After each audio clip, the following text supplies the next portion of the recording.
Of the 10 inmates who escaped Indiana State Prison in Michigan City, only 8 remained at large. After they had split up, one group busted John Dillinger out of the Allen County Jail in Lima, Ohio, which had left Sheriff Jess Sarber dead.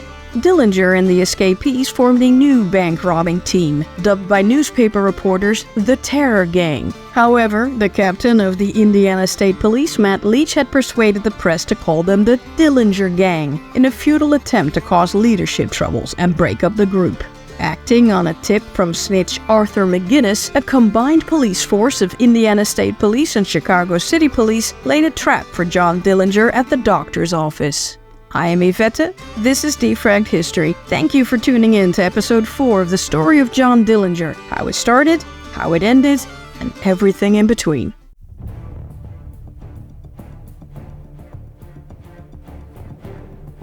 On November 15, 1933, at 7:25 p.m., stool pigeon Art McGinnis signaled the gathered police squads that John Dillinger had arrived for his appointment with dermatologist Dr. Charles I., who had an office on the second floor of 4175 Irving Park Boulevard in Chicago, Illinois. Chicago's Scotland Yard Squad Lieutenant John Howe ordered the men to move their cars into position. One of the squad's detectives, John Artery, was at the wheel of the Essex Terraplane that the Indiana State Police had confiscated from Dillinger associate Sam Goldstein. Indiana State Police Sergeant Art Keller was literally riding shotgun. Insurance company detective Forrest Huntington and Lima Inspector Rooney sat in the back.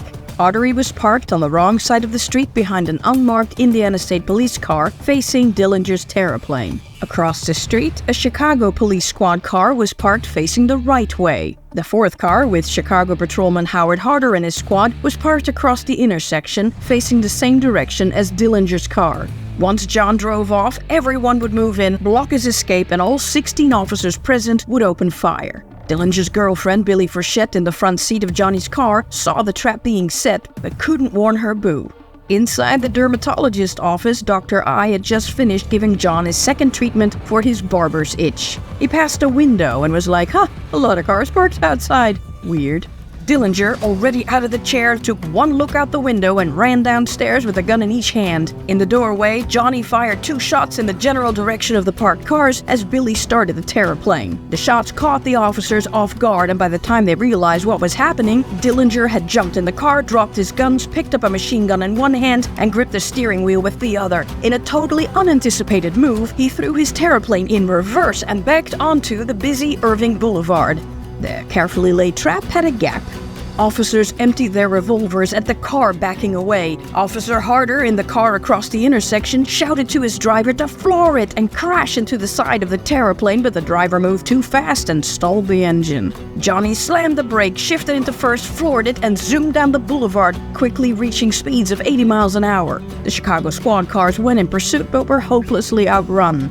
Only one car could keep up with Dillinger's Terraplane, Goldstein's Terraplane. Dillinger yelled at Billy to get on the floor, and not a moment too soon, a gun blast went off and hit the door only inches from Dillinger's head. Sergeant Keller was firing his .38. Artery pulled beside Dillinger. Keller grabbed the shotgun, leaned out his window, and fired 5 more times into the bandit's car door and front tires. Or so he thought. The big black vehicle didn't even slow down. Keller couldn't aim for Dillinger's head, fearing both cars would end up in a fiery crash.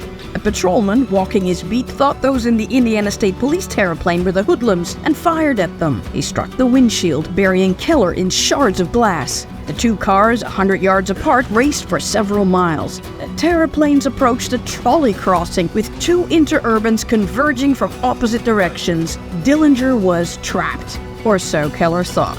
Johnny floored it and squeezed his car between the 2 interurbans. Artery was forced to swerve around, but caught up with the bandit within a mile. Yes, they were heading down a dead-end street. Keller cheered, "This time we got him." Not so fast. Dillinger killed his lights, floored it, careened south on Elston, and then hooked it onto Barnard Street. Artery, going too fast, flew past. By the time Goldstein's Terraplane made a U-turn, Dillinger's Terraplane had vanished.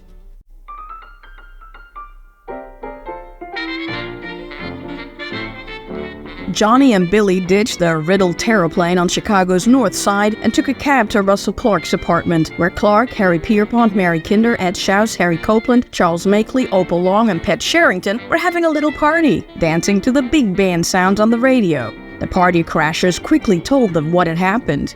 Pierpont figured that Art McGuinness must have tipped off the cops. Dillinger figured the men were the underworld kill squad of the Chicago mob. Cops would have identified themselves first. Oh, Johnny, sweet summer child. Still, his thought wasn't entirely out of left field. The gangster underworld, like Frank Nitty's Chicago outfit, was increasingly disturbed by the loud, brazen, reckless, headline-grabbing gangsters. Their antics had sharply increased police activity, making their work more dangerous. Poor things. Removing Dillinger from the equation might calm things down a bit. Lester Gillis, aka Babyface Nelson, had first-hand experience. Alvin Karpis of the Barker Karpis gang tipped him off that the outfit wanted him dead for some reason. Nelson relocated to St. Paul, Minnesota, and assembled his own gang with Homer Van Meter, boxer-turned-bank robber Tommy Carroll, and the highly intelligent jug marker Eddie Green, who was conveniently well-connected in local law enforcement and political circles. After the Grand Haven job, Nelson's trigger-happy gang robbed a bank in Brainerd, Minnesota. Amid all the shooting, it was a miracle no one got hurt. They grabbed $32,000, but their headline was hijacked by the terror gang's Greencastle, Indiana robbery. Babyface Nelson was not a household name, yet. Pierpont and Makeley drove Dillinger back to the scene to find clues, but nothing stood out. The following day, November 16th, Chicago police found Dillinger's terraplane riddled with 52 bullets. There wasn't a speck of blood anywhere. They traced its license plates to a Joseph Harris of 2847 Washington Boulevard, a Dillinger alias. Inside the car, investigators found a receipt for the Buena Park garage at 4132 Clarendon, 2 blocks from Dillinger's ritzy digs. That same night, 4 Chicago police squads raided the Clarendon apartment. It was empty. Police also raided the West Washington Boulevard address and Harry Copeland's Montrose Avenue apartment, but all the birds had flown. Lucky Duck Dillinger remembered he'd left the receipt in the car and moved the entire gang to a backup hideout at 150 North Parkside Avenue.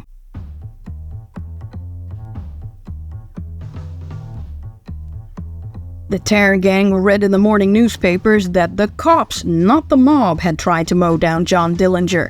The Chicago Tribune knew any story about Dillinger was good for circulation and banked on the spectacular escape with the following headline: Fight 16 police, elude trap.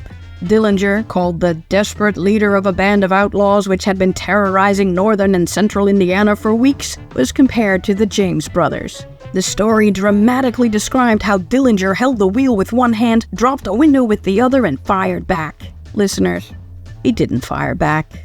The miraculous escape with the speedy armored car as dozens of shots rapped harmlessly on the bulletproof glass while Johnny D's blonde girl companion joined in, handling her revolver like an expert. Listeners, the car wasn't bulletproof, Billy wasn't blonde, and she wasn't shooting either. Another paper described a hidden machine gunner blasting away from a porthole in Dillinger's terraplane, shattering the windshields of police cars. Listeners, there was no you get it. It was a wild escape for sure, but it's impossible to know what really happened. Neither the newspapers, nor the police, nor the gangsters could be trusted to tell the whole truth. News reporters made up half their articles, including juicy quotes to sell newspapers. The various police departments filed conflicting reports that cover their own incompetent butts. And the gangsters were, well, gangsters. All that matters is that Dillinger got away and made the police look like fools. The Chicago police, embarrassed by the mocking headlines, put a $10,000 reward on Dillinger's head. And that annoying Indiana State Police Captain Leach was on to something. They ordered that Dillinger and his terrormen were to be shot on sight.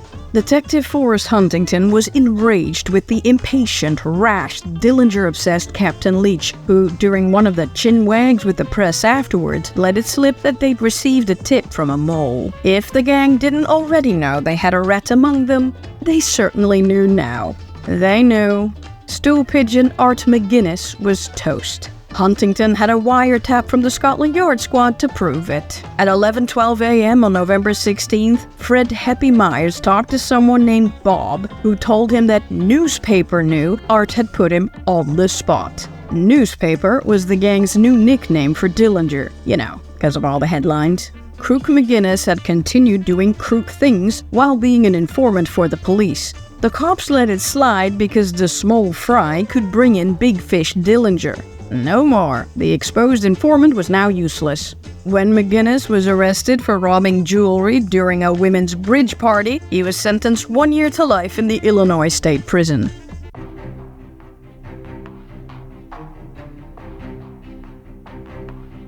The gang was going through some things. The core of the group, John Dillinger, Harry Pierpont, Charles Makeley, Russell Clark, and John Hamilton, were as close as ever. But two members were becoming problematic.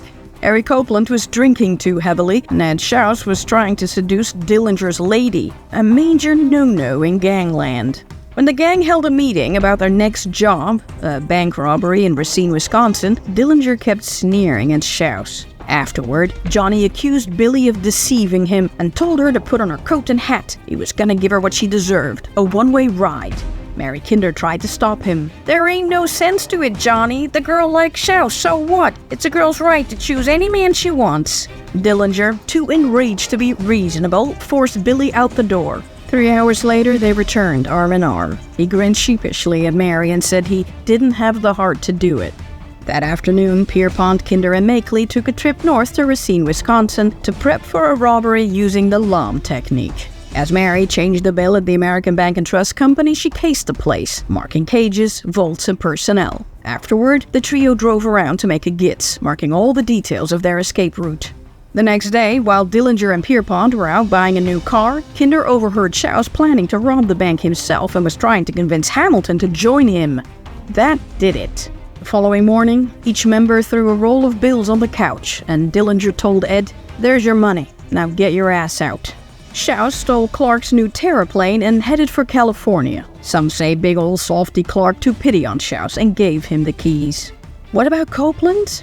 Well, that problem sorted itself out. On November 19th, two policemen found a man waving a revolver at a working girl in a car in front of the Rainbow Barbecue in Chicago. The man, John Santon, was arrested and taken to the station. Fingerprints revealed him to be Harry Copeland. They suspected the gang might want to break him out, so he was immediately put under heavy guard.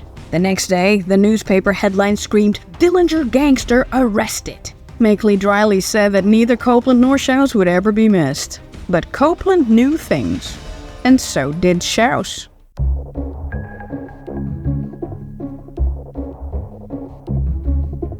Racine, just south of Milwaukee, Wisconsin, was a flourishing and progressive harbor community. On the afternoon of November 20th, shortly before 3 p.m., closing time, two city detectives, Rudolph Bergerson and Lester McEachern, escorted a Milwaukee newspaper representative to the American Bank and Trust Company to make a large deposit. They then strolled over to the Ace Pool Room on the square for a bite to eat. They didn't notice the black Buick driving by the bank twice, dropping off two men at a time, Harry Pierpont and Charles Makeley, then Russell Clark and John Dillinger. The mystery wheelman parked the car behind the building and left the engine running. The well-dressed gangsters entered the bank through the Main Street entrance in pairs. Russell Clark remained in the doorway and pulled a machine gun from under his coat, while Pierpont unrolled two cheerful Red Cross posters and pasted them on the window facing the street. This almost entirely blocked the view into the bank. Makeley pushed customer Barney Cowan aside with his gun and told the 34-year-old head teller Harold Graham, who stood with his back turned, "Stick 'em up." "Ha ha, very funny." Without turning, Harold said, "To the next window, please." "I said, hands up." Graham spun around, forgot to lift his hands, and startled Makeley. The outlaw fired a single shot, hitting the teller's right elbow through his belt into his right hip. He fell to the floor, right next to the silent hold-up alarm. With fingers already tingling, he pushed it, notifying the Racine police. Pierpont shouted, "Everybody flat on their stomachs!" Employees and customers in the lobby hit the floor, while many others hid in closets and offices all over the building. Bookkeeper Ursula Patsky and clerks Jeanette Williams and Helen Seps hid under the marble counter. They could see and hear what was going on in the back rooms. Williams said Harry Pierpont, he was the glamour boy of the outfit, a gentleman type. Pierpont went into the vault. I can remember teller George Ryan saying, "For God's sakes, mister, point that machine gun the other way." Pierpont laughed and said, "As long as you're a good boy, you don't have to worry." At the Racine Police Headquarters, officers received the silent alarm. The darn thing had been going off for weeks, and Sergeant Wilbur Hansen and Patrolman Cyril Boyard and Frank Worsley reluctantly headed out. Again, at least they'd get a box of cigars for their trouble.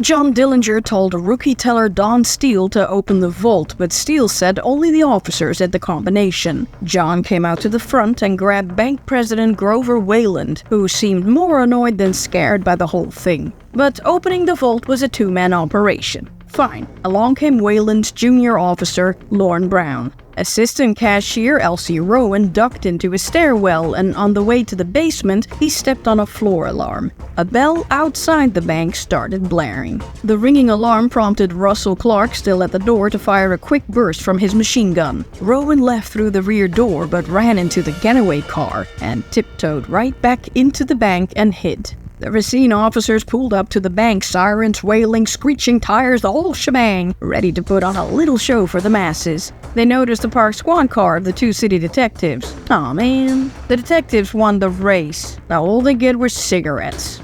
Oh well. They got out and followed lumberman Garrett Veenstra in. Chain operator Veenstra appeared oblivious to the sirens and alarms, a bit deaf from all the lumbering. Cool, no one at the teller window. He plunked his money down on the counter. The teller just stared at him with big eyes, afraid to move. Weird.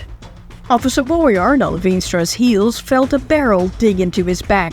Clark on door duty. "Stick him up, pal." He grabbed the cop by his belt and pulled him out of sight. Sergeant Hansen, with his Thompson pointed down, followed Boyard in, just as Makeley returned to the lobby. Pierpont yelled, "Get the bug with the machine gun!" Makeley shot twice and Hansen went down, hurt but alive. Though judging from the way Makeley glared at him, he could die any second now. A woman fainted and took a vase with her on the way down. The crash startled Veenstra, who finally realized what was happening. He ducked for cover behind a pillar. Policeman Worsley wisely backed out the door. Makeley relieved Officer Boyard of his weapon and ordered him to lie on the floor, but Pierpont shouted from across the room, "No, we want to take him with us." The outside alarm started to attract a crowd. Makeley fired his Thompson over their heads to keep him at bay, making it rain shards of glass and brick dust on the audience. Dillinger had cleaned out the vault, and Pierpont had scooped the money from the cages, but they feared lawmen and vigilantes might be hiding out in the crowd outside. The duo rushed to the bookkeeping room and checked the back window. It was a 2-story drop. Dillinger shrugged. Well, they're just gonna have to shoot their way out the front to get to the car parked at the back. Pete liked the sound of that and grabbed President Wayland to use as a shield. John noticed the trio of ladies huddled under the marble counter and ordered Jeanette Williams, Helen Sesks, and Ursula Patsky to join him. Sesks recalled, "We were the last to leave. When the fellow guarding us, Dillinger, stopped to load his machine gun, that's when I was sick with fright. The click of those bullets going into the gun was horrible." The robbers grabbed more hostages as they moved across the lobby to the exit. There, Pierpont grabbed Boyard and Dillinger grabbed 2 more customers just entering the bank. "Come right in and join us." One of them, an off-duty policeman, looked at Boyard and said, "What the hell is going on?" Boyard shook his head. Wayland snarled, "You wouldn't be so brave if you didn't have that gun." Wham! The barrel of a Thompson smashed across his face, jamming his eyeglasses into his nose and drawing blood. No more jokes. Outside on the square, a boy ran into the Ace pool room and warned the 2 city detectives, Bergerson and McEachern, enjoying their late lunches, the bank was being robbed.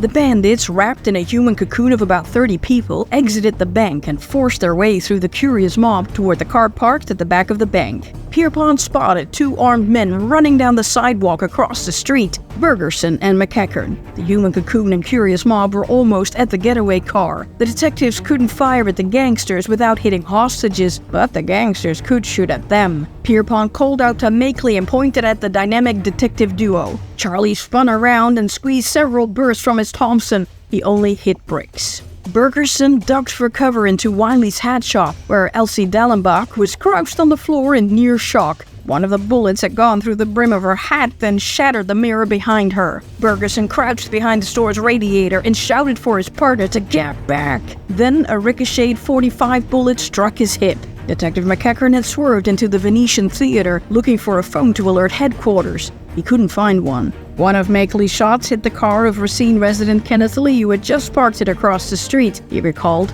I ran back toward Main Street to get out of range and watched the hold-up men leave. While they were walking toward the car, there must have been a crowd of between 50 and 100 people following them down the streets with their hands up in the air. It was the funniest thing you ever saw. Nobody tried to stop them, but the crowd seemed to want to get as close as possible. Several cocooners managed to disappear into the following crowd. Ursula Paskey tried the vanishing act when she heard Pierpont say, "Come on, Mr. President, you're going with us." "And you, with the red dress?" Paskey asked. "You mean me?" "Yes, and be quick about it." At the Buick, John Dillinger got behind the wheel, Makeley grabbed shotgun, and Pierpont and Clark piled in the back with the mystery driver.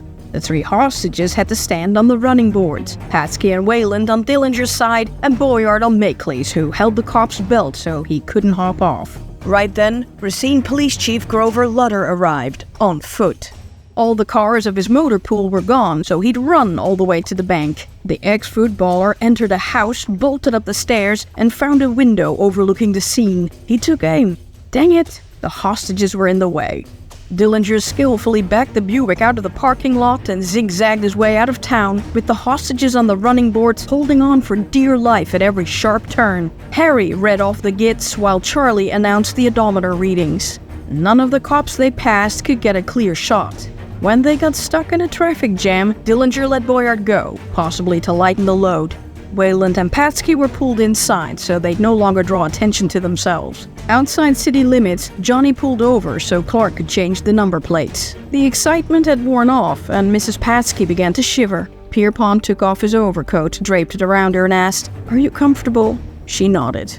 Wayland, who was in the rumble seat, also complained of the cold wind. Could he cover his head with a handkerchief or something? Makeley said, "No," but Pierpont handed him his own fedora. Some 20 minutes later, Makeley facetiously asked if the hostages were being taken to the hideout. Dillinger looked back, grinned, and asked Mrs. Paskey if she could cook. "After a fashion," she said truthfully. The men laughed. The laughing stopped instantly when they saw a line of cars on the road ahead. Weapons were raised. It was a funeral procession. Relax.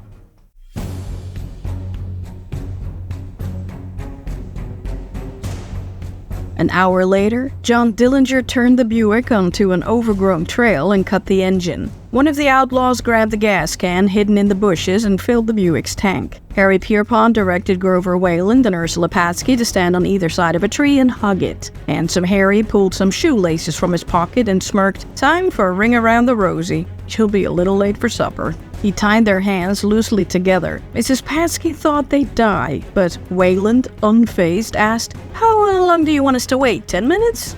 Are we sure he wasn't in on this bank job?" Pierpont took back his coat from Paskey. "Better make it 20. Pierpont walked away, then turned around. Paskey figured, "Oh, here we go," but Pete only wanted his hat back. And with that, the gang vanished. Wayland counted the minutes on the watch the crooks hadn't stolen. When the 20 minutes were up, they untied themselves easily and walked to a farm. However, the farmer, William Klusendorf, wasn't a fan of bankers and told them to wait until he was finished before taking them back to town. They could get some of his wife's coffee and special cake in the house. Finally, at sunset 6:30 p.m., Klusendorf drove the two ex-hostages 35 miles back to Racine, where a flock of newsmen had gathered. The Chicago Tribune quickly offered Ursula, the lady in red, $25 to pose for exclusive photographs. She never wore red again. The gang detoured their way back to Chicago, split the $27,000 loot, and each man took their $5,000 and, as was their custom, scattered. The wounded teller, Harold Graham, was recovering in the hospital. You don't feel a darn thing for the first few minutes, but I was sure feeling it by the time those ambulance boys came. Insurance company detective Forrest Huntington just so happened to be in Wisconsin to trace Pierpont's stolen Liberty bonds from the Greencastle robbery. He showed witnesses the mugbooks, and they picked out Dillinger, Pierpont, Makeley, Clark, and John Burns. Burns was like, "What did I do?" Wisconsin now wanted the Dillinger gang destroyed. Well, take a number.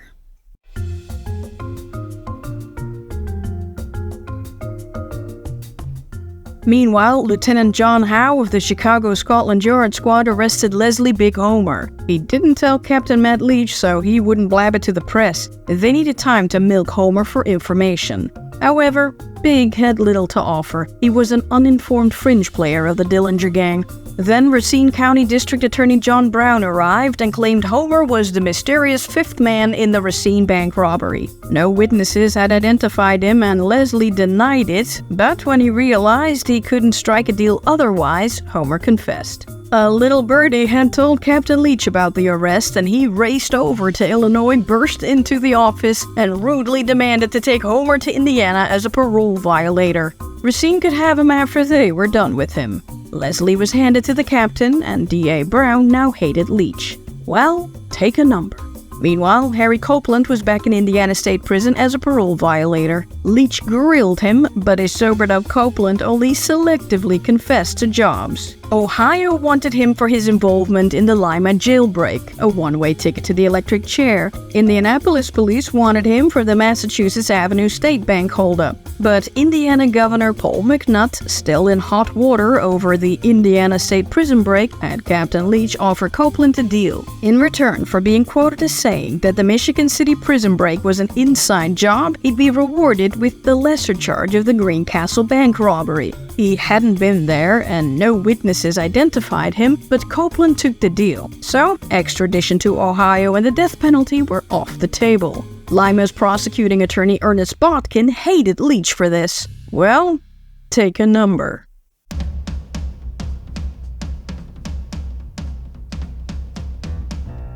Letters of support for John Dillinger poured into newspapers. One wrote, "Why should the law have wanted John Dillinger for bank robbery? It wasn't any worse than bankers and politicians who took the poor people's money. Dillinger did not rob poor people. He robbed those who became rich by robbing the poor. I am for Johnny." Well, the gang members were no Robin Hoods. They stole from everybody and gave to nobody but themselves and the police and politicians they paid off for their safety. On December 13, 1933, two cars pulled up at the former Unity Trust and Savings Bank in Chicago, Illinois. The bank had been closed for 2 years, but its safety deposit vaults were still in use. 3 men entered the bank, tied up the attendant on duty, Joseph Kinch, and hid him in the old cashier's cage. Charles Makeley stood in front of the bank dressed as Santa Claus, taking charitable collections and keeping his eye out for trouble. Another 4 men entered, carrying chisels and hammers. They plugged in a portable radio, tuned to pick up police calls. Then they leisurely began busting open the safety deposit boxes. All the while, the men kept up a running commentary. "Look at all the slum in this box. What did this cheapskate want with the deposit box? There's not enough in here to throw a trunk on. Here's a good one. This fella certainly isn't suffering in a depression." Meanwhile, John Dillinger, who directed the operation, herded 3 clients into the cashier's cage with Kinch. But when Dillinger seized David Colber, an elderly vendor of Christmas candy, his boxes fell, scattering candy on the floor. Dillinger said, "Pardon me, Dad, I seem to have busted up your store." "That's all right, sir, it's all right." "No, it isn't. This is a bank job, not a candy store robbery. Here's $3 for you. You keep quiet and you'll be all right." 3 hours later, the gang had smashed 96 boxes, leaving 250 untouched and moved out. The loot was estimated at $8,700, including the jewelry over $50,000, $1.1 million today, including negotiable bonds close to $220,000, or over $4 million today.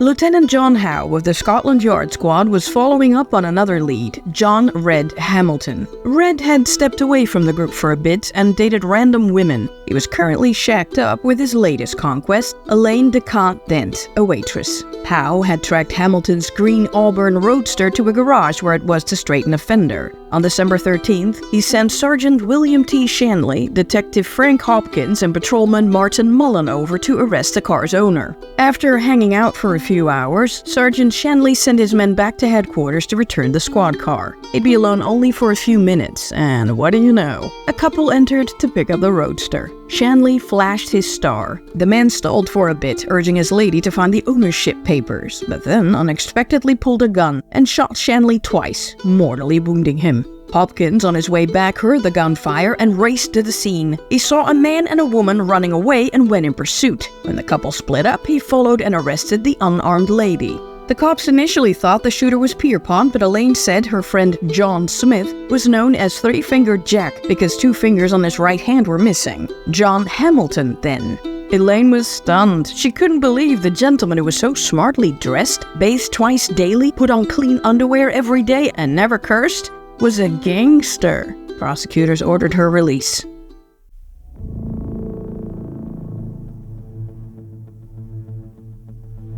The public gradually started to turn on the terror gang. Bank robberies were Depression-era entertainment, but murder was not okay. William Shanley was a decorated World War I veteran and winner of the Chicago Tribune's Hero Award, father of 4 daughters, and member of his parish church. His killer was an escaped convict. John Hamilton's narrow escape started an epidemic of hair dyeing among the gang. Pierpont, Clark, and Hamilton chose a dark brunette dye. Dillinger dyed his hair red. He was already growing a mustache to hide a scar that looked like a hair lip. Meanwhile, law enforcement stepped up their game. The Chicago Crime Commission named John Dillinger Public Enemy No. 1. He was the second man to earn that title. The first was Al Capone. In Washington, D.C., J. Edgar Hoover named Dillinger the No. 1 criminal at large, a precursor to the FBI's 10 most wanted list. It was a little odd. John's status was all due to guilt by association. He hadn't killed anyone. But Captain Matt Leach made sure it was his picture on the front of the nation's newspapers reporting of Shanley's killing the following day. On December 16th, the Chicago Police Department ordered Captain John Steege to set up the Dillinger Squad, a special force of 40 cops dedicated to get John Dillinger. Its headquarters was stocked with machine guns, rifles, tear gas guns, bulletproof vests, and curved steel shields, which were mostly useless. Steege divided the 24/7 squad into 2 watches and told his men to shoot first and shoot to kill.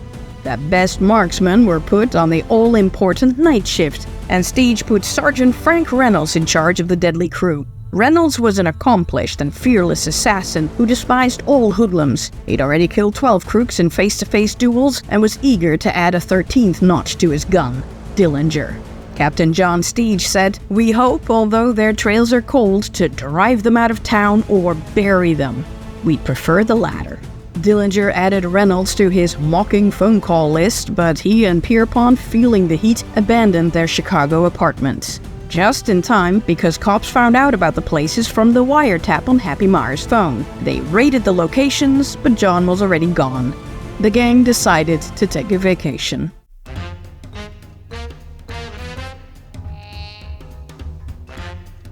On December 14th at 3 a.m., a caravan of 3 brand new shiny cars filled with gangsters and moles left Chicago. Johnny, Billy, and Hamilton squeezed together in the front seat of a new Terraplane sports coupe. Pierpont, Kinder, and Makeley followed in Harry's more spacious Studebaker. Russell Clark was at the wheel of his recently bought 4-door Ford V8 Deluxe. His lady Opal and her sister Pat Sherrington were with him. They would rendezvous in Tennessee 3 days later. John Dillinger visited his half-brother Hubert in Indianapolis, his sister Audrey in Maywood, and various other relatives, playing Santa at each stop, ho-ho-hoing Christmas presents everywhere. The cops who staked out these places never saw him. Clark, Opal, and Pat's journey hit a snag when the new Ford skidded on an icy road and broadsided a truck. Clark and Pat were fine, but Opal was knocked unconscious and ended up in a hospital with a severe head wound. She took one for the team by fighting off pain meds for fear she might blab something when under the influence. She also fought off anyone who tried to take off her shoes. There were $4,000 hidden in there. Clark paid the trucker damages in cash, and Evansville police thought he was a swell guy. He'd given an Oscar-worthy performance because Clark was wanted by Evansville PD for a 1926 holdup. Clark pressed to have Opal released, and the trio spent the night at a local hotel. The nenext morning, they chartered a private plane to Nashville, where the gang would meet up at the Grand Hotel. However, there was no Grand Hotel in Nashville. That was in Chattanooga. Opal, with a skull-splitting headache, called around to find Frank Sullivan, Dillinger's road trip alias. He was at the Hermitage Hotel. Meanwhile, Hamilton, after he checked in at the Hermitage, went for a walk. He forgot his room number and his alias. He stood outside looking at the rows of windows, hoping to see one of the gang. He didn't, and he checked in again under a different alias. He then described Dillinger to a bellboy who helped him find his friends. While on his stroll, he had bought a new Ford V8. Before the group left for sunnier climes, Dillinger couldn't resist calling Captain Leach to ask how the search for the gang was progressing. He also called his new adversary, Sergeant Reynolds of the Dillinger Squad, and told him, "You'd better watch your ass, we'll take you." Reynolds offered to meet him anywhere, anytime, alone. "Come at me, see what happens." Dillinger laughed and hung up.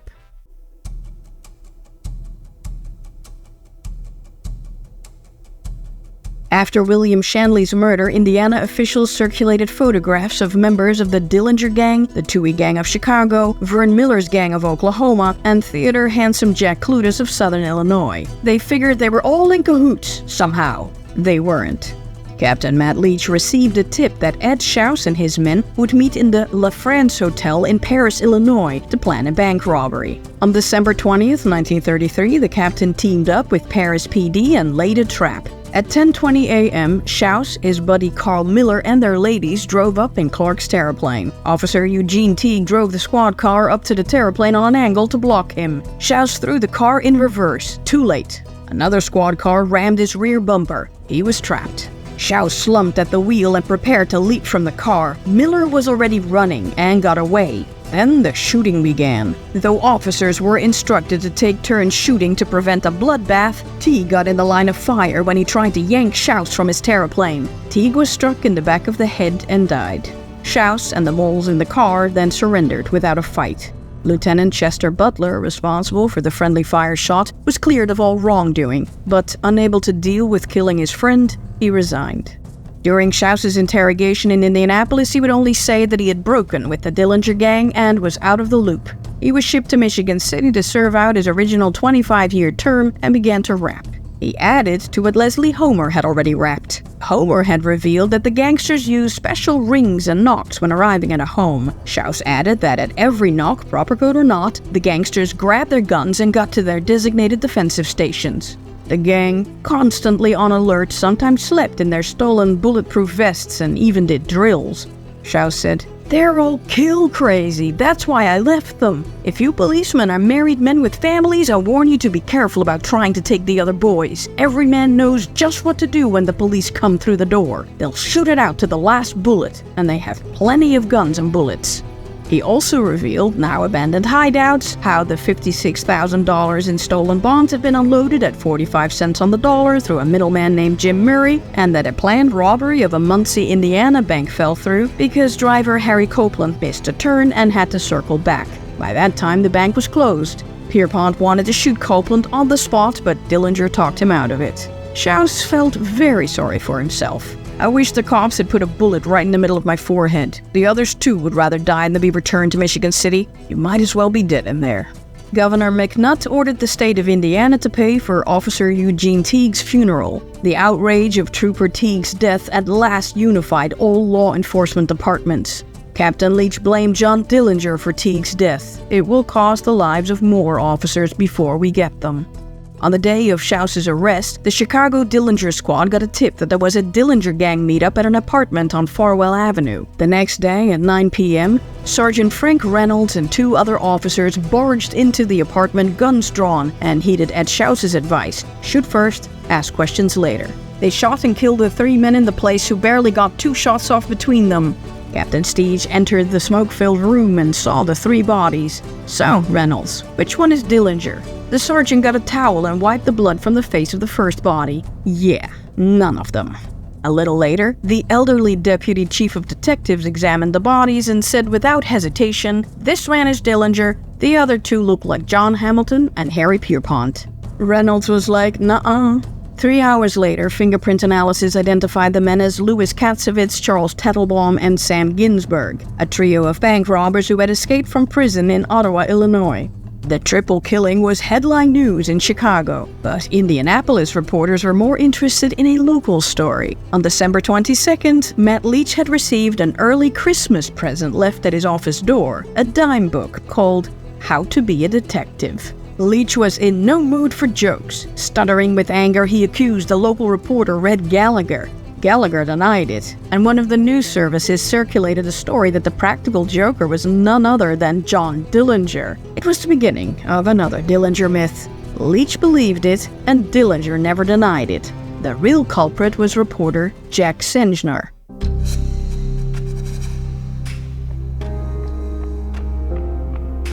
Meanwhile, several alleged terror gang associates were arrested. Gambler Arthur Fish Johnson and his companion, Helen Burke, Ted Lewis and his wife Agnes, an Indiana State Prison parolee, John Rowe, and in Wisconsin, Milwaukee police seized Harold Trimby and Helen Smith.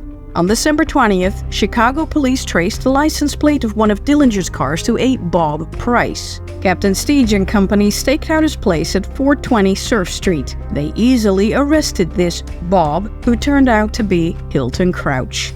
Crouch had participated in Dillinger's Massachusetts Avenue State Bank job in Indianapolis. He had since fallen out of touch. Crouch thanked his lucky stars that his alias confused the Chicago squad long enough to prevent his instant execution. He confessed to the state bank robbery, was sentenced to 20 years, and joined Copeland and Schaus at Indiana State Prison. Captain Steege and company were picking off the fringe players, but the Furious Five were out of reach. Since it was quiet in Chicago, Steege issued a formal statement that he had chased the gang back to Indiana. Well, Indiana looked a lot like Florida.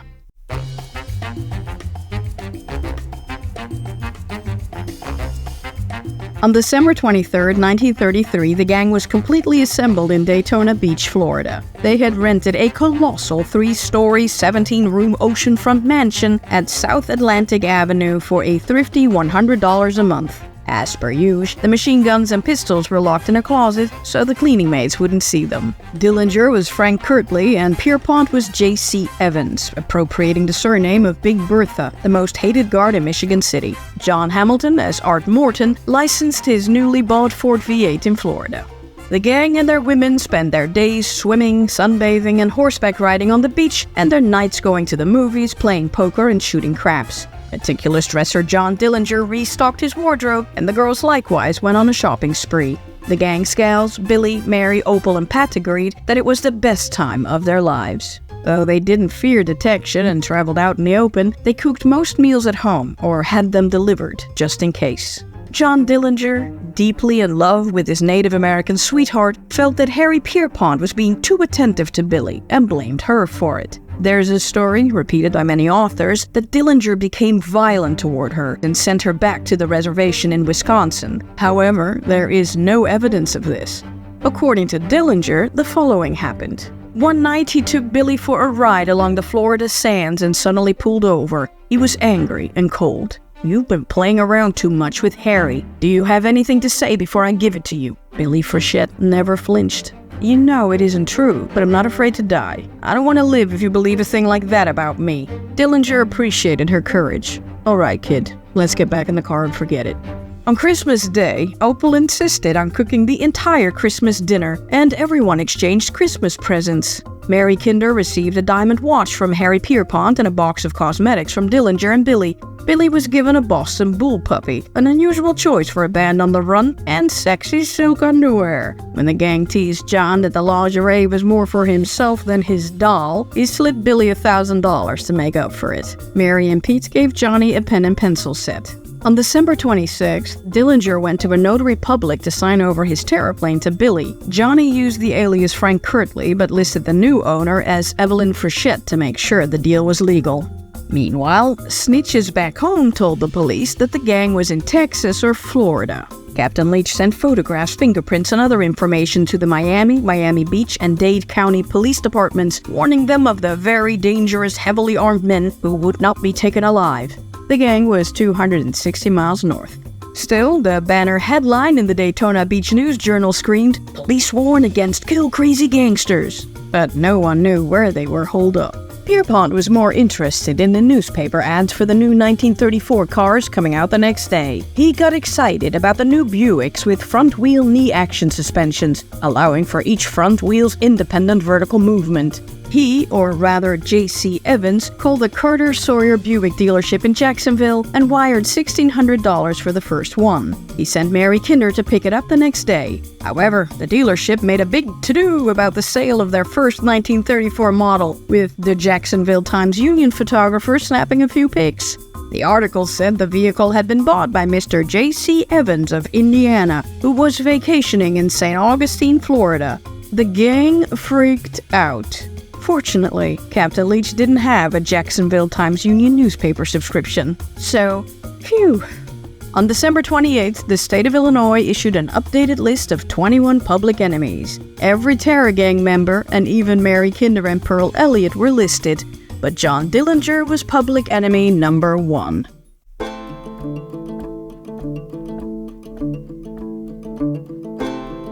The gang threw a New Year's Eve bash at the beach house. Since the movie theaters were all sold out, the group stayed at home and actually drank some alcohol. Dillinger, not a regular drinker, got drunk and decided to add to the fireworks at the beach at midnight by firing a submachine gun at the ocean from the porch. He was seen by terrified neighbor kids. A few hours later, they heard a radio broadcast with a newscaster announcing that the Dillinger gang had struck again. The doorman and the manager of the Beverly Gardens Roadhouse in Chicago positively identified John Dillinger as the leader of 7 robbers of a New Year's Eve holdup. 2 highway policemen were wounded in the robbery, and a spaniel was killed. Dillinger chuckled. "Hell, that's going too far. How can I hit a dog in Chicago from way down here in Florida? I wonder if the dog's name is Matt." Pierpont and Hamilton were irritated, but Dillinger shrugged. Now they'll blame everything on me." The spaniel, whose name was Sandy, was later found unharmed. Dillinger woke up the following day to realize his dumbass move on the porch meant the end of their Florida vacation. The gang packed up and split up. Billy took the puppy and the terraplane to visit her mother at the Indian reservation in Wisconsin. She'd reunite with John later. Underway, Miss Speed Demon crashed the car on an icy road. She and the puppy were fine. Pat Charrington and John Hamilton, who were a couple now, went to Chicago. Russell Clark, Opal Long, and Charles Makeley drove off in Pierpont Studebaker and headed west for Tucson, Arizona, where Makeley had friends. They'd continue their cool-off vacation there. Mary Kinder claimed she and Pierpont went south and toured around, but this may have been a cover story. Who knows where Dillinger was? Well, still in Florida. Maybe.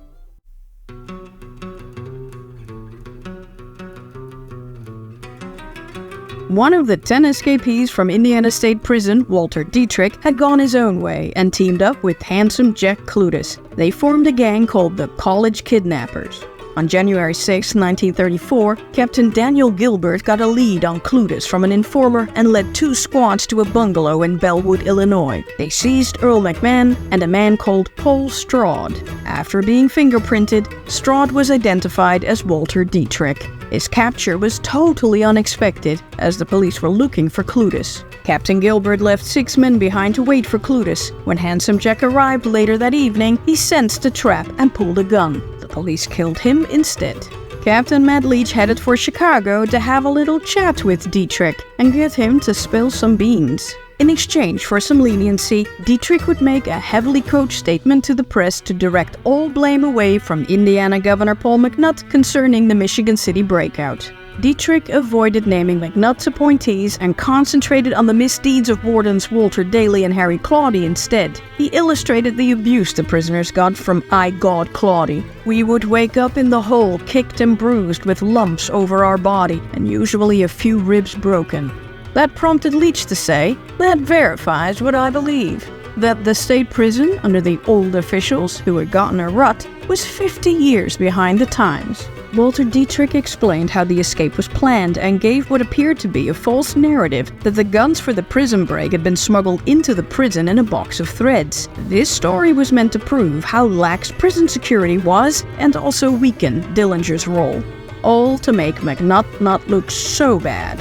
His version was accepted at face value. No one asked about the bribed prison officials. Walter Dietrich returned to Michigan City.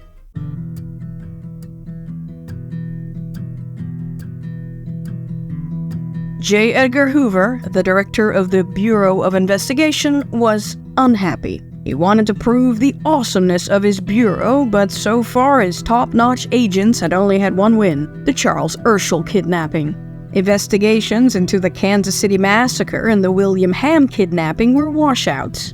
Gangster Roger Toohey had just been declared innocent for the Ham kidnapping in a court case, and the real culprits, the Barker Karpis gang, laughed and laughed at Hoover's loser men. As for the Kansas City Massacre, the G-men chased their most solid suspect, Vern Miller, around, but he made one miraculous escape after another. However, he brought police along wherever he went, which upset the local mob bosses. Them cops and politicians turning up the heat disrupted their businesses. They put a contract on Miller. On November 28th, the feds met with Louis Lepke Buchalter, head of the Mafia hit squad Murder Inc. Yes, that's the name, not a pun. Could he please back off so they could arrest and question the man about his accomplices? Buchalter made no promises, and sure enough, the next day, Vern Miller was found naked, beaten to death in a drainage ditch in Detroit. His murder remains unsolved. Hoover lost his cool. So much for solving the massacre. The agents continued to investigate, but only came up with 2 prison escapees from Oklahoma, Wilbur Underhill and Harvey Bailey, and Pretty Boy Floyd. Floyd had vanished, Bailey was in prison for the Urschel kidnapping, but Underhill had been robbing banks and was tracked to a hideout in Shawnee, Oklahoma. On December 30th, the feds opened fire on the house, shooting it to smithereens. When Underhill came running out in his socks and underwear, they shot at him with everything they had: pistols, rifles, and machine guns. Underhill took a few hits but staggered off. The federal agents had gun training, but the soda bottles they used for target practice didn't run around or fire back. Eventually, the feds found Underhill severely wounded in a bed in a second-hand furniture store. The man made a deathbed confession and said that he and his fellow escapee Harvey Bailey had not been involved in Kansas City. Hoover desperately wanted this to be a lie so he could claim his men had caught the culprit, but everyone else believed Underhill. So, after 6 months of investigating, the agents were back at square one. Hoover hated looking like an incompetent fool and badly needed a win. If only he could catch one of those national headline-grabbing gangs like Dillinger and Company. His agents could seize the spotlight and they'd get all the powers. But Congress wasn't playing along, and the terror gang was not in the kidnapping business, and they hadn't violated the Dyer Act. They had not been caught transporting a stolen vehicle across state lines. You know who had been so careless? Clyde Barrow and his gal Bonnie Parker and their young partner W.D. Jones, a more regional bandit gang. The inseparable Bonnie and Clyde had become somewhat legendary, not for their robberies, which were petty thefts of grocery stores and filling stations, but as a dangerous, cunning, and glamorous fugitive couple. Barrow had shot his way out of numerous confrontations and had been linked to the deaths of 5 lawmen and several civilians, 9 people in all. Special Agent Charles Winstead of the Bureau's Dallas field office was assigned to the case, but the G-Man had too many other assignments to keep tracking them. County Sheriff Smoot Schmidt and his deputy Ted Hinton, who both knew the couple from their non-crime days, chased Bonnie and Clyde around. But the bandits drove faster cars and always managed to outrun them, even escaping an ambush on 3 flattened tires. Still, Jones was fed up with the couple and fled back to Texas. Houston police captured him, and the young man wrote a novel for his confession, spilling all the beans. He then begged to be locked up so he'd be safe from the couple, who had kept him in unnatural bondage for months. Most proper gangsters, including John Dillinger, poo-pooed the duo, who made their job so much harder. Poor things.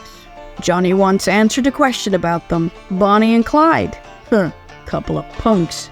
But Clyde desperately wanted to be a big league bank robber like the Northern Boys. But he couldn't do this alone. He needed help. Since no one liked them, and he couldn't trust outsiders, he had to get his old partner, Raymond Hamilton, not to be confused with John Red Hamilton of the Dillinger Gang, out of prison. Raymond had accumulated 263 years in sentences and was game. He orchestrated a breakout while he was on farm duty at the Eastham, Texas State Prison Farm. On January 16, 1934, Bonnie and Clyde and a parolee parked their cars near a ravine next to the farm to wait for Hamilton to come running for them after he had overpowered the guards. While he and several other prisoners emerged from the morning fog, Clyde fired his machine guns on their pursuers, mortally wounding a guard. Everyone piled into the cars. Hamilton joined Bonnie and Clyde, and they picked up another escapee, Henry Methvin, along the way. Meanwhile, the Barker Karpis gang was chillin' in St. Paul, Minnesota. The city was a gangster's safe space, since the police chief and local organized crime bosses protected them. Arthur Doc Barker, Fred Barker, Alvin Karpis, and Volney Davis discussed plans. They wanted to do some bank robbing. But with the Terror/Dillinger gang ripping through Indiana and Illinois, Bonnie and Clyde messing things up in the South, and a rather murderous Pretty Boy Floyd causing a crime wave in the Southwest, there was just too much police around. So they prepared for another low-risk, high-yield kidnapping. They chose poorly. Big Underworld egged the gang on to take Edward Bremer, the 37-year-old son of Twin Cities millionaire brewer and banker Adolf Bremer. Bremer Sr. had made Big Underworld mad because the brewer had cut ties with them when the bootlegging era came to an end. The kidnapping was very messy and so bloody that when the police found Bremer Jr.'s car, they thought the man had been killed. The ransom demand of $200,000 was delivered, but Adolf demanded proof of life. The feds got involved, big time. In the end, money was dropped off, and Edward was dropped off on some deserted road. But the heat on the gang became unbearable, and they moved to Cuba to launder the marked money. In the meantime, thrill seekers Dillinger, Pierpont, and Hamilton had made a mess in East Chicago, Indiana.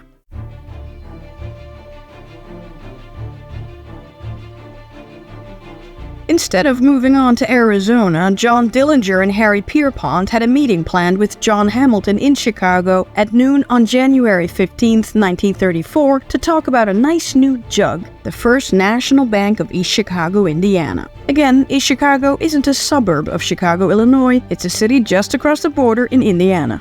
While out there, they'd cash in some more of the stolen bonds they had stashed in a safety deposit box. However, at noon on January 14th, Dillinger and Pierpont were still in Florida. Driving like madmen, stopping only for a few minutes at a time, they took a route through Jacksonville, Atlanta, Chattanooga, Nashville, Evansville, into Chicago. They arrived shortly after midday the next day, utterly exhausted, but in time for their meeting. Dillinger and Pierpont found it impossible to cash the bonds. They had plenty of cash for their extended vacation, but the thrill seekers couldn't resist squeezing in one bank job. Just the three of them. No wheelman, no lookouts, and no proper gits. As long as they wore bulletproof vests, they'd be fine. Besides, why share the loot?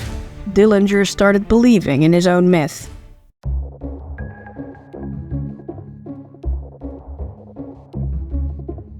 Shortly before 3 p.m. on January 15, 1934, Harry Pierpont double-parked a new Ford V8 Tudor sedan with Ohio license plates on the wrong side of the street in East Chicago, Indiana. Pete, as acting wheelman, stayed in the car, while John Dillinger and John Hamilton casually strolled into the First National Bank.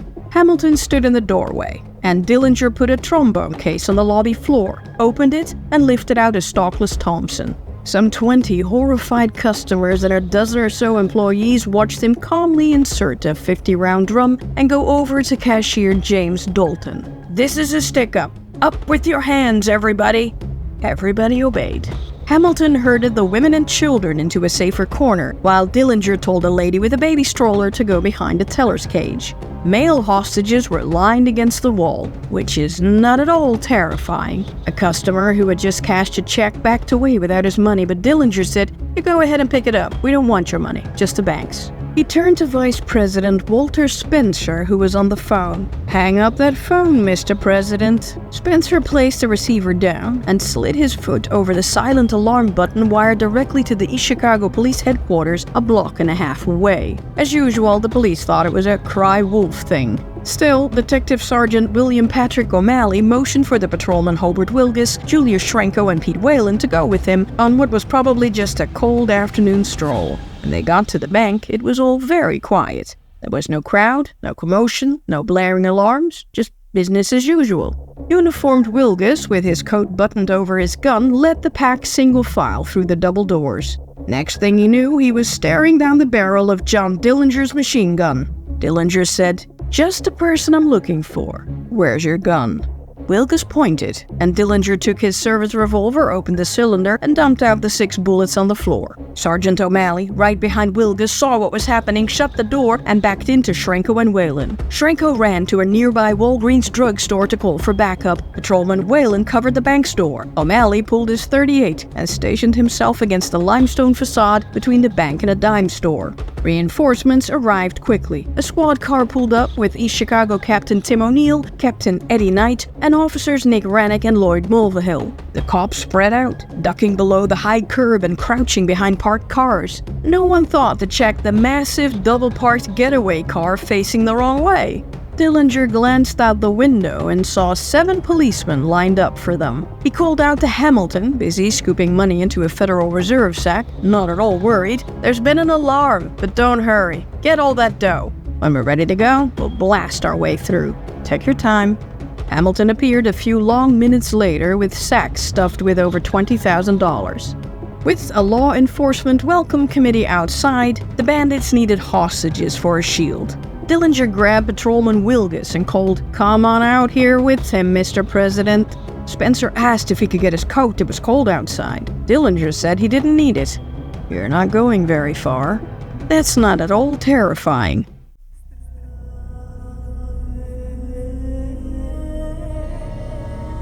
Just as the clock struck 4, the cops outside saw the robbers emerge from the bank with their human shield hostages and held their fire. Neither Dillinger nor Hamilton saw Sergeant O'Malley flattened against the stone face of the building 10 feet to Johnny's left, his .38 aimed directly at the notorious bandit.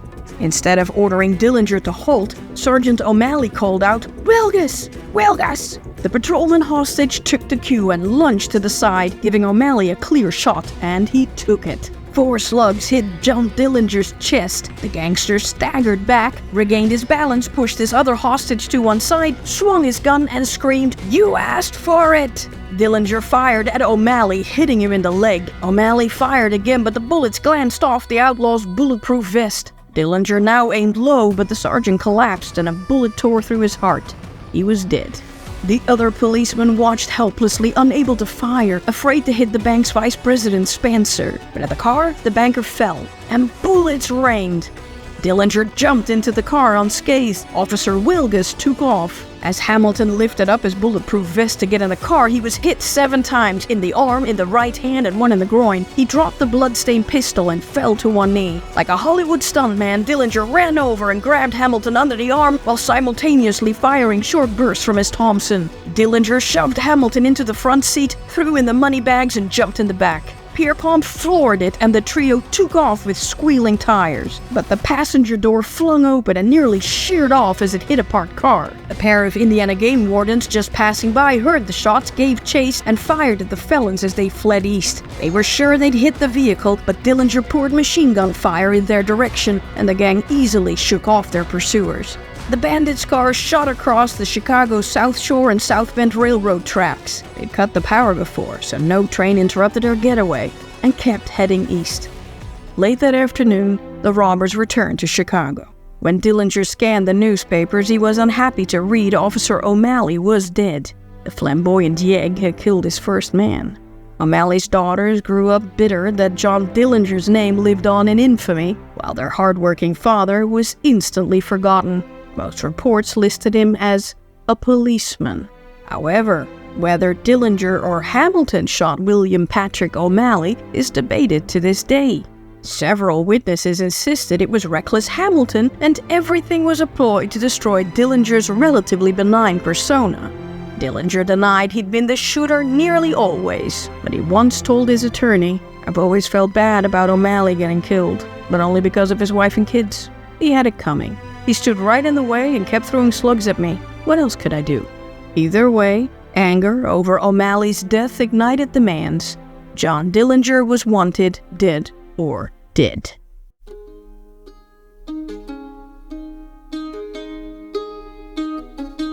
John Dillinger rushed to John Hamilton's hotel and called for Pat Charrington to help him with the bleeding gangster on the back seat. The terror gang was so hot that it took Dillinger until nearly midnight to find an underworld doctor willing to help. 39-year-old Joseph Moran had done some time in prison for malpractice, where he had handed out his business cards to gangsters. He was currently the house doctor of the Barker Karpis gang. Dr. Moran saw Hamilton and said there is a dead man if he ever saw one. Dillinger told him to dig the bullets out anyway.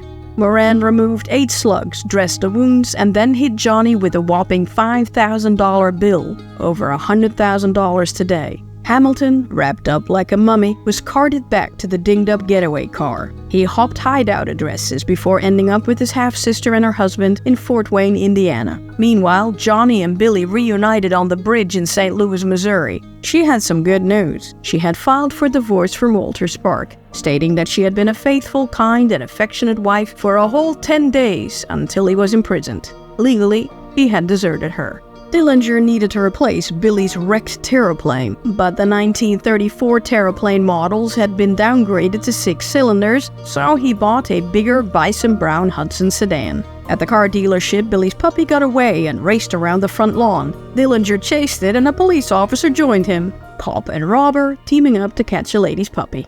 On January 21, 1934, Johnny and Billy took off for Tucson for the gang's vacation. They figured the sleepy old west town would be an excellent place to lay low for a while. Well, they were wrong. Find out in the next episode. See you there.